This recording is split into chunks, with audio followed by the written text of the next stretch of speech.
ஒரு தடவை பார்வதி தேவி சிவபெருமானிடம், பூமியில் எவ்வளவோ இடம் இருந்த போதும் நீங்கள் ஏன் சுடுகாட்டில் தங்குகிறீர்கள் என்று கேட்டாள். அதற்கு சிவபெருமான், எல்லா மனிதர்களும் இறந்த பிறகு வரும் ஒரே இடம் சுடுகாடுதான். உயிரோடு இருக்கும்போது கடவுளிடம் வந்து தூய அன்பினால் யாருமே பிரார்த்தனை செய்வதில்லை.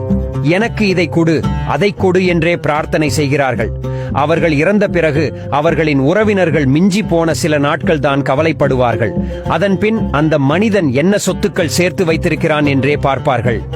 அப்போதுதான் அந்த ஆன்மா உணரும், தன் வாழ்நாள் முழுவதும் புண்ணியத்தை சேர்த்து வைப்பதற்கு பதிலாக செல்வத்தை நோக்கி ஓடி ஓடித்தன் வாழ்நாளை வீணடித்து விட்டோம் என்று எண்ணி அந்த ஆன்மா அந்த மயான பூமியில் கலங்கி தனியா நிற்கும். நீ தனியா இல்லை என்று உறுதிப்படுத்துவதற்காகவும், அந்த ஆன்மாவுக்கு ஆறுதல் சொல்வதற்காகவும், எல்லாவற்றிற்கும் மேலாக முக்தி தருவதற்கு மட்டும்தான் நான் மயான பூமியில் இருக்கிறேன் என்று கூறினார்.